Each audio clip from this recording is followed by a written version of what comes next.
What I just found out about what India is doing has me a little concerned. I'll explain why in this video as we explore.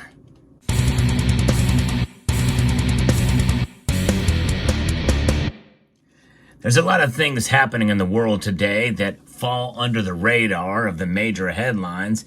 Even some of the alternative media miss certain things. And I am a channel that likes to give you the latest in the world of news in precious metals, and this one flew under the radar even for me. But a member of the community made me aware of what is going on in India, and it concerned them as well. Well, here it is from India Today. The headline is really a little bit troubling, even though it may seem like good news at the beginning. It's not only because of what the reason behind this move is also that this is the second time it's occurred in recent months or years. The Bank of India will bring home 102 tons of gold from the Bank of England, and that is 102 tons from the Bank of England's vaults to secure facilities within India's borders, as it now holds a total of 855 tons in its reserves, according to India Today. And you know, it's always good to repatriate or to patriate your gold. In other words, buy it for yourself. And one of the places I like to go is Summit Metals. Summit Metals is a bullion dealer that sponsors the channel here. They have really competitive prices on gold products right now, even with the prices at record highs. So check them out at summitmetals.com. Gold is certainly on a tirade. It is going up and flirting with all-time highs, bouncing down a little bit. There's a bit of a pullback as I record this video, but you know, I tell you, gold has done very well, and most feel that it can continue to climb from here. Others, including myself, feel that there probably will be some sort of consolidation period coming at some point in time, maybe even next year, but that's after it continues to climb up. But India, well, they want some gold back. The RBI recently relocated 102 tons of gold from the Bank of England's vaults to secure facilities within India. The transfer highlights the central bank's belief in keeping valuable assets closer to home. A smart idea for sure. No question about that.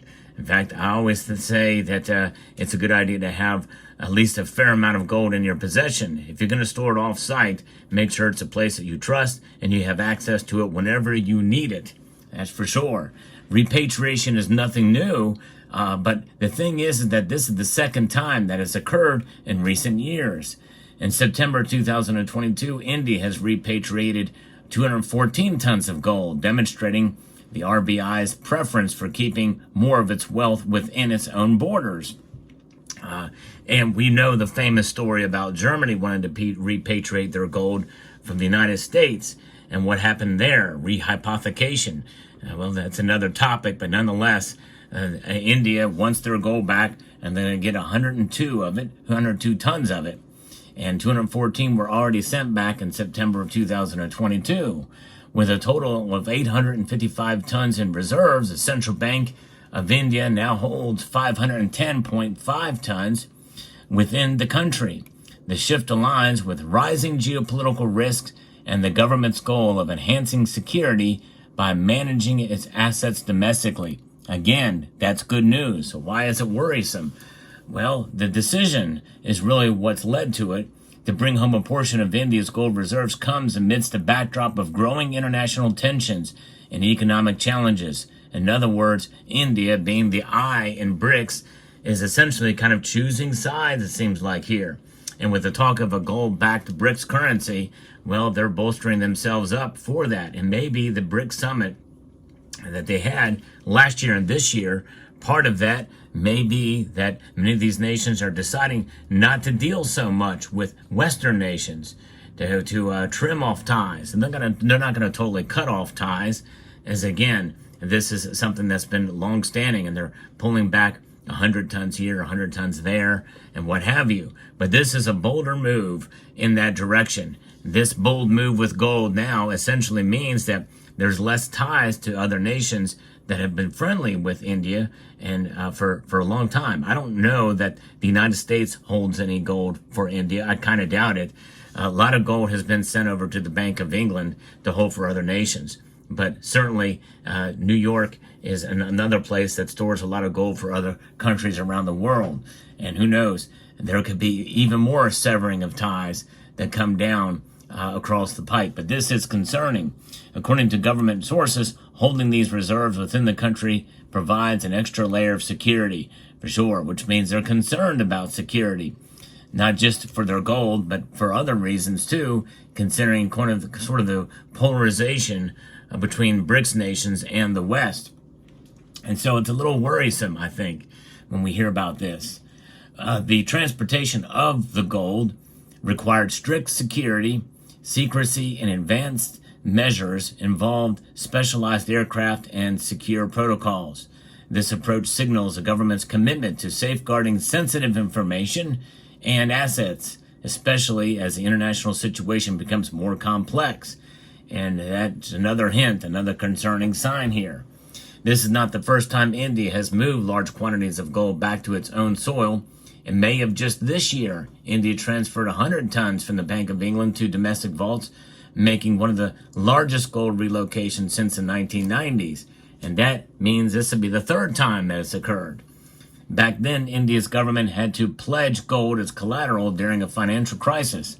However, this time, the move is part of a proactive strategy to secure the country's wealth rather than a response to an economic emergency. And so that's telling. And I tell you what, if it's based off of the new directives and alliances with BRICS, that's one thing. But if there's fear for economic insecurity within its borders, then that provides yet another angle. And having that gold is going to really set them up to help protect themselves, whether or not they deal more closely with BRICS or with Western nations. So fascinating indeed. Now, currently, 324 tons of India's gold reserves remain in the custodianship of the Bank of England and the Bank of International Settlements, both based in the UK. Now, the Bank of International Settlements is also in Switzerland as well, too, Basel, Switzerland, and they are the central bank of central bankers. The Bank of England has long been a trusted custodian for central banks globally, offering a secure bullion warehouse since 1697. London's bullion market also provides liquidity advantages. However, sources suggest that India is unlikely to move more gold out of the UK this year. They've already moved a lot, 202 tons according to what's been moved out this year, and 114 tons back in 2022. That is quite something. And this is why you see these notes back here dealing with England. Yes, indeed. Pounds per measure. The Bank of England is a very influential organization for sure. And now India is looking to move away, have less reliance on them. Gold now accounts for 9.3% of India's total foreign reserves in their central bank, up from 8.1% in March. And that tells you something. More and more nations are moving to gold, accumulating more, putting more trust in it and faith in it than fiat currencies. And you know what I've always been saying, be your own central bank. And when you have gold, you indeed are essentially banking on yourself and banking on gold as a stable store of value that does not have an agenda. It does not pay any dividends. It just exists for what it is. It cannot be manipulated in and of itself. That is, in a sense, what intrinsic value is. Intrinsic value cannot be manipulated. Even though the price may fluctuate, we know that indeed the metal itself as a store of value has lasted long before the current pricing mechanisms were ever put into place. So this is a big move, up from 8.1% to 9.3% for India. The shift has been supported by a rally in global gold prices, with the current price sitting about 78,745 rupees per 10 grams in Mumbai. That's their local currency. Of course, we know where it's in American dollars. And so they are saying, analysts there are predicting that it's going to climb up substantially from there over the next year, driven by increasing investor interest in gold during periods of economic uncertainty and conflict, particularly in regions like the Middle East.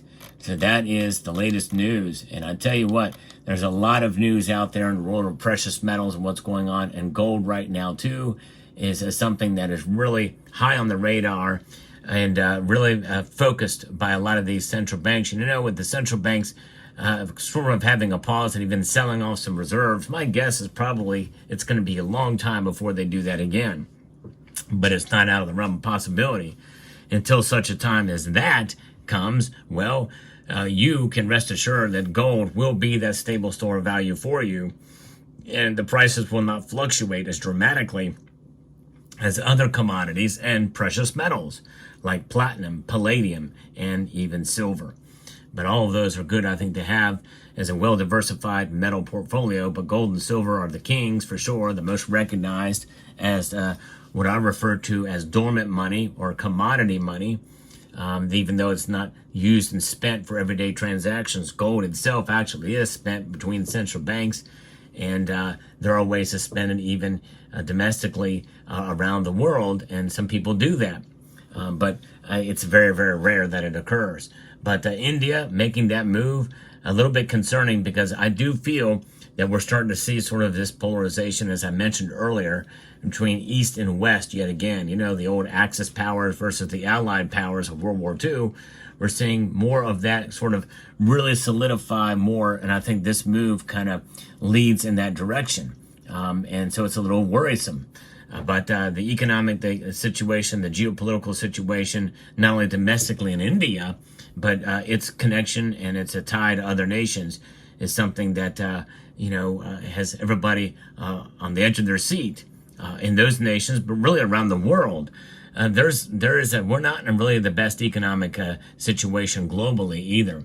And why is that? Well, because we are really addicted to the printing press, or the digitization of these dollars, the world's reserve currency. And it's not what it used to be.